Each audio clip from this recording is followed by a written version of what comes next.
So today we're gonna talk about how to fuzzy. I talk about fuzzying a lot.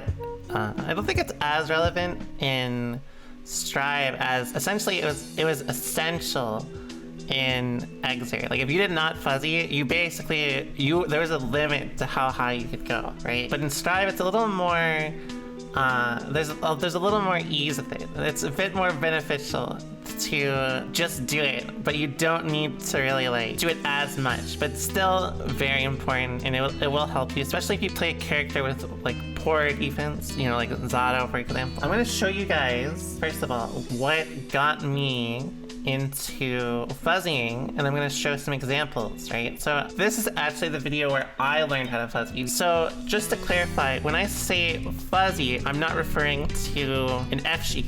I clarify these both because a lot of people use fuzzy overhead, which doesn't really work. What we're talking about is, I think there's no better example than this set, because there's one thing very special about this set, and I wish they did this more. When Arxis uploaded the matches, right, they included the inputs, right? This was like so good because you could see several times during the set, you're gonna see Mochi do fuzzy throw. You would not be able to tell without seeing his input. So this is what really made me realize what he was doing and like what was happening, right? But one thing Mochi is really known for is his defense. So here you can see he's already done it.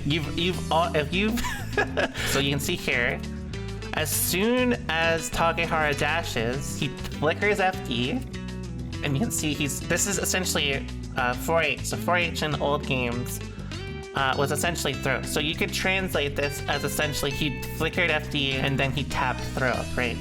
Notice how even though he input this, he did not get hit, right? The idea is that he flickers FD because in older games, FD would add a few frames of block stun, which was actually beneficial for fuzzying, because then if you try to fuzzy throw or fuzzy backdash or fuzzy jump, you'd be locked into block animation longer, and essentially it was more lenient that way, right? But that's just one example, right? But you can see the benefit of it. He inputted throw and there's no real repercussion, right? Same situation again, right? See, he does it again, right? Same interaction. Tap FD, 4H, right? Notice how, again, you can see why this is the game that really made me realize what he was doing, right? the whole time, maybe like 4 out of 5 times, he's done this. I do this a lot in Exer, and I still do it a lot. In fact, when we went over that set yesterday, remember me versus Dave, this is what I was talking about, right? So let me show you guys using fuzzies in game. Here's like a good example. I guess like Bike would be a good example to use this on. So here's a good example of what I mean. Right, here's one. Number 2. Right, this is like a common situation that comes up a lot, right? For fuzzy OSing, here's like an example of what I do. When I do this, I'm gonna flicker FD and then tap 4D.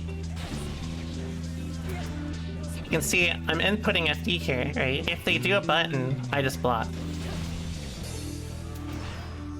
If they do empty jump, then I throw them. There are ways that they can bait this, but you can see I'm not getting punished for throwing, right? You can do it with backdash, right? You can see I inputted backdash twice, I didn't get punished.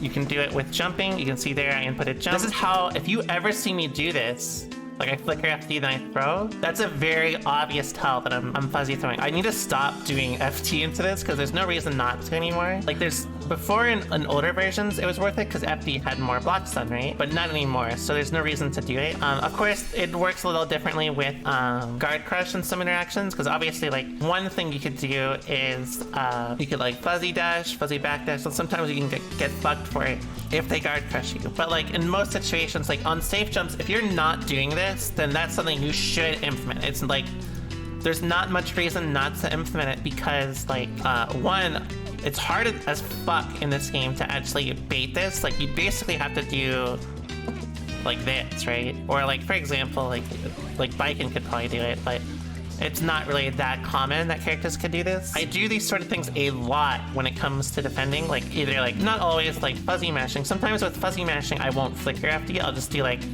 I'll down back, delay 5k or something. And sometimes you can see it, that's why I always, no one's ever asked, why are you mashing 5k so hard in block stun? Well, It's because I'm fuzzy OSing. Some situations, you actually cannot beat this without hard calling out. That's what makes it so strong. It makes it very difficult to actually like call out. Think of it like this. If I fuzzy OS on reaction to a dash, you may just do like, they may just stop their offense early, right? Which means if, let's say, I just committed to something else and gave up space, they gave up their offense, right? Same thing with like safe jumps. A lot of the time, what people will do is they'll make like non-safe jumps. Like they'll like just not do actual safe jumps to actually beat it, or they just won't try at all. That's what I do. I just don't interact with it. If they fuzzy OS on like safe jumps and stuff, I won't, like I'll just let them have it. For mashing, it depends on the frame trap, right? Usually like that's against fuzzy mashing, that's when things like 5P, 6H are better. In terms of frames, that's almost impossible. It's basically like, that's kind of the complex thing about fuzzy OSs, right? It's that like it's really just a delay with an input after, with the expectation that they will hit you. If they make you like, if they hit you, you know, you'll block, and if they don't do something, you'll hit down. How would you stop fuzzy jumps? Delayed lows, for example. If you do like sometimes delayed lows, or quickly, like this is where slower lows become more useful. I do like 4 FD.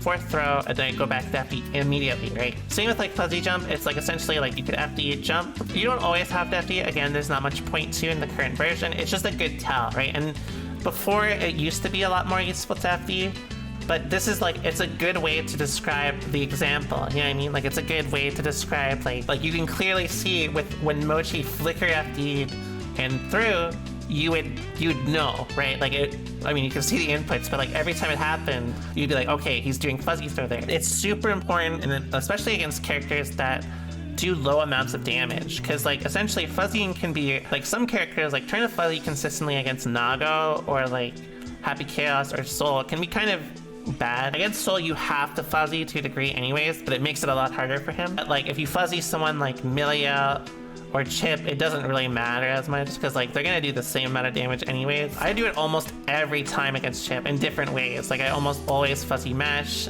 like, or fuzzy backdash, fuzzy jump. You know, a lot of people kind of overthink what it is. It's really just you tap FD when you expect to get hit, right? So I'll give you another example. Again, in this game, it's very risky. Don't always do this, but like this is a good example of when it's.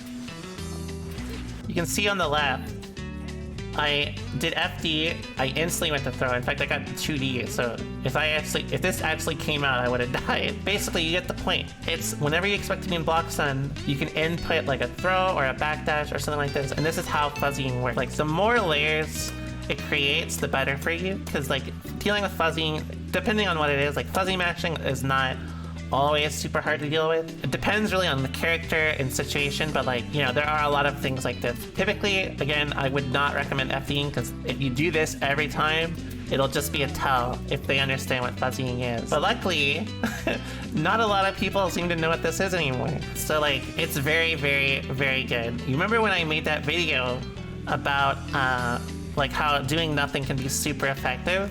It's because if you play against someone who does fuzzy stuff, it'll show immediately if you just do nothing. If you defend and they just do this, you're like, oh, that tells a lot. If you implement fuzzy OSing in your defensive lineup or anything like that, then just implementing this will be like a big change for you. Like you'll have improvement just off that alone once you get used to it. Obviously, it's not that easy, and it's a little like, what's the term? It's a little vague, but that's basically the idea. So I hope it helped. I hope it makes sense.